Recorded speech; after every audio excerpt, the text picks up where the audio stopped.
Baik, assalamualaikum warahmatullahi wabarakatuh, teman-teman. Di sini saya akan menjelaskan tentang perencanaan usaha budidaya ikan konsumsi. Dan perkenalkan, saya Anissa Elviana dari kelas 11 MIPA 3. Yang pertama yaitu perencanaan usaha pembenihan ikan konsumsi. Yang A, ide dan peluang usaha. Ikan lele merupakan salah satu jenis ikan yang tidak rewel soal pakan dan perawatan. Usaha ternak lele adalah usaha yang rendah modal. Permintaan pasar pun terbilang besar karena harganya yang cenderung stabil dari harga ikan jenis lain. B, sumber daya yang dibutuhkan. A. Dana, uang yang digunakan untuk memenuhi semua keperluan untuk menjalankan usaha. B. Manusia, sumber daya manusia. Dapat berupa pengusaha ataupun tenaga kerja. C. Air, air merupakan komponen penting sebagai habitat ikan. D. Hewani, benih lele yang akan dibudidayakan hingga siap panen. C. Administrasi. Yang A, kita akan membahas tentang administrasi. Berikut asas untuk menjalankan administrasi. 1. Perencanaan. Administrasi harus direncanakan guna mencapai tujuan. 2. Penyederhanaan. Pekerjaan harus dijalankan dengan cara sederhana dan semudah mungkin. 3. Penghematan. Pekerjaan harus dilaksanakan sehemat mungkin dalam hal waktu, ruang, dan biaya. 4. Penghapusan. Pekerjaan yang tidak perlu harus ditiadakan. Yang B. Pemasaran. Peluang ikan lele sangat besar karena kebutuhan masyarakat terhadap ikan lele semakin meningkat. Target pasar ikan lele diantaranya warung pecel lele, warteg, rumah makan, rumah tangga, atau perorangan. D. Komponen perencanaan usaha. Bertujuan untuk menghasilkan persiapan yang baik dalam memulai usaha. A. Ulasan deskripsi usaha. B. Strategi pemasaran. C. Analisis pesaing. D. Rencana desain dan pengembangan. E. Rencana operasional dan manajemen. F. Pembiayaan. G. Langkah-langkah perencanaan usaha budidaya ikan konsumsi. Berikutnya, produksi pembenihan ikan konsumsi. A. Sistem produksi. 1. Persiapan media pemijahan seperti kolam terpal dan kolam semen. Kedua, pemijahan induk ikan lele, pakan, sapu ijuk, ovaprim. Ketiga, penetasan telur dan pemeliharaan larva dan benih itu menggunakan sapu ijuk dan pakan.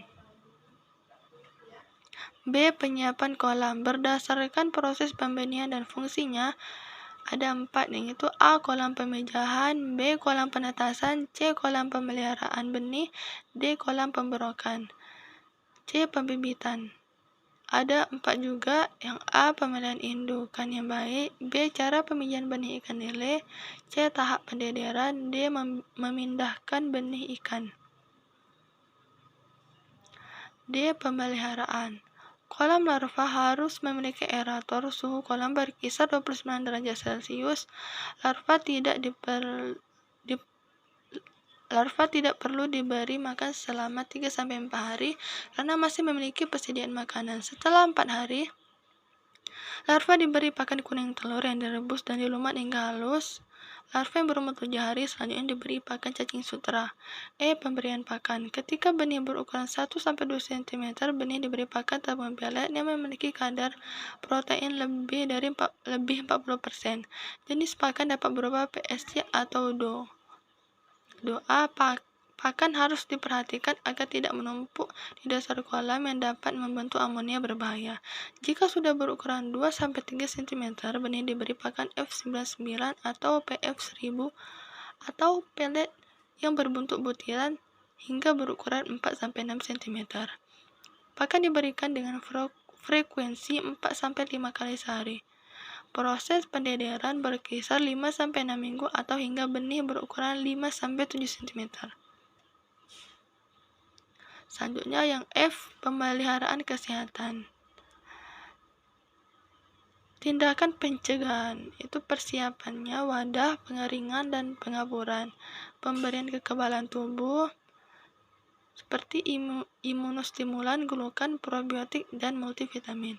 Pencegahannya melakukan disinfeksi atau pembasmi hama, penanganannya melakukan penanganan yang benar dan melakukan pergantian air secara teratur. G. Pemanenan. Ini dilakukan setelah 8-9 minggu ketika benih berukuran 5-7 cm. Pemanenan dilakukan dengan mengeringkan kolam hingga ikan berkumpul pada satu titik yang dalam. Ikan diambil dengan jaring halus dengan hati-hati.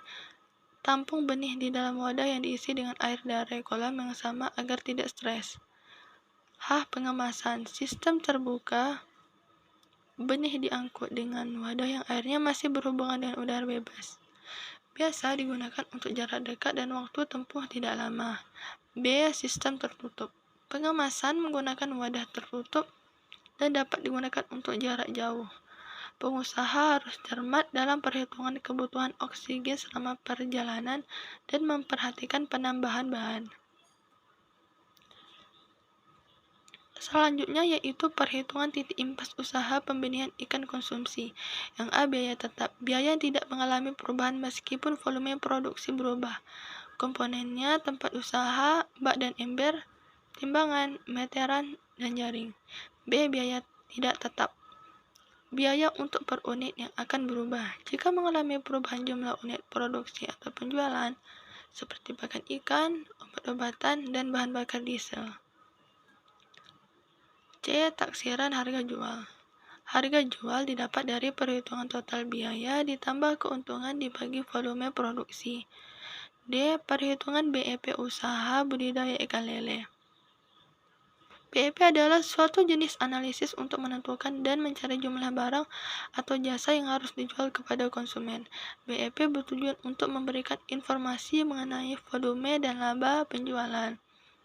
Rumus BEP itu sama dengan FC per P kurang FC.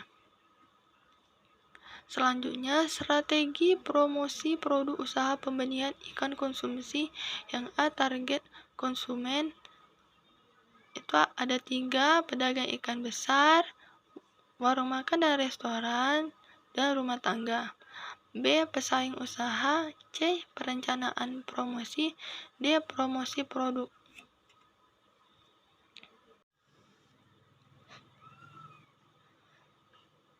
Berikut kilasan cerita kesuksesan usahawan budidaya ikan konsumsi.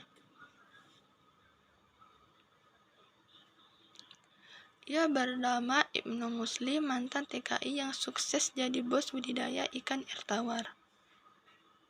Ia menjadi tenaga kerja Indonesia TKI di luar negeri, cukup sekali kontrak saja. Setelah itu, ex-TKI harus membangun pekerjaan di tanah air sendiri karena masih cukup banyak sumber daya alam di tanah air yang berpotensi untuk dikelola dan diberdayakan. Hal itulah yang memotivasi seorang Ibnu Muslim yang berumur 42 tahun sekaligus menginspirasi 25 orang, terdiri dari 22 laki-laki dan 3 perempuan ex-TKI bermasalah atau TKIB, WNI Oversteers atau WNIO, TKI Purna dan keluarganya. Para mantan TKI itu baru saja mengikuti pemberdayaan terintegrasi bagi TKI Purnama atau WNIO, TKI B dan keluarga yang diadakan Badan Nasional Penempatan dan Perlindungan Tenaga Kerja Indonesia atau BNP2 TKI melalui LP3 TKI Surabaya bersama P4 TKI Madiun di kantor Majelis Wakil Cabang Nahdlatul Ulama atau MWCNU. Jalan Gentangan 3, Kecamatan Ngunut, Tulungagung, Senin 2 November 2015 lalu. Ibnu adalah ex-TKI Korea yang bekerja pada 1995 sampai 1997. Sejak 2003 hingga sekarang, bapak 3 anak itu menekuni bisnis sebagai pembudidaya ikan air tawar di rumahnya di Dusun Stono, Desa Badijati Wetan, Kecamatan Sumber Gempol, Kabupaten Tulungagung.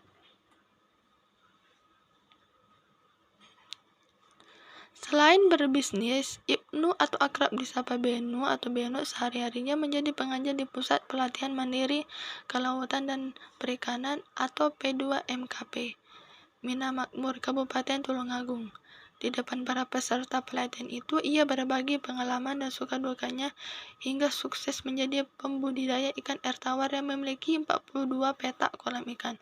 Saya mengawali budidaya ikan air tawar ini pada 2002 dengan 3 kolam ikan, dan sekarang sudah 42 kotak kolam ikan, kata Benu. Bermodal gaji sebagai TKI di Korea pada pertengahan 1990-an, Ibnu sukses menjadi pembudidaya ikan air tawar. Dari hanya punya 3 kolam, kini ia punya 42 kolam ikan. Tak menyerah pada nasib. Tak kisah Benu terdengar manis. Sebelum sukses menekuni budidaya ikan air tawar, lanjut dia. Sepulang dari Korea pada 1997, dirinya mencoba menekuni budidaya ternak jangkrik. Usahanya tak mulus, bisnis jangkrik itu bangkrut. Benu tak patah arang. Ia lalu beralih untuk beternak ayam. Itu pun tak berbuah manis. Ternak ayamnya juga bangkrut di tengah jalan. Sampai akhirnya Benu memutuskan bertani semangka. Menjelang dipanen malah habis dipanen orang. Katanya, dari 3 usaha itu saya praktis bangkrut. Uang yang diperoleh selama bekerja di Korea hampir-hampir habis. Kisah Benu. Namun, lanjut Benu, dirinya masih juga tidak menyerah pada keadaan. Padahal pada waktu itu dia baru berumah tangga. Bahkan ia masih harus menanggung 4 adik kandungnya dan 2 adik iparnya. Dengan modal dari sisa uang gaji saat jadi TKI di Korea yang tinggal sedikit itu, saya justru merasa tertantang untuk berwirausaha sendiri. Berwirausaha mandiri, tutur Benu. Pada 2002, Benu memulai usaha budidaya ikan air tawar. Ia merogoh kocek untuk membeli 3 kotak kolam ikan. 2 kolam masing-masing berukuran 4 meter x 9 meter, sedangkan 1 kolam lainnya berukuran 3 meter x 7 meter. Saya bertekad dalam setahun setidaknya bisa membangun 1 kotak kolam ikan. Tambahnya, seiring berjalan waktu, Benu pun mengembangkan wirausaha ikan air tawar. Dari hanya berternak, ia menjual telur ikan, menekuni pembibitan, pembesaran, hingga pengolahan.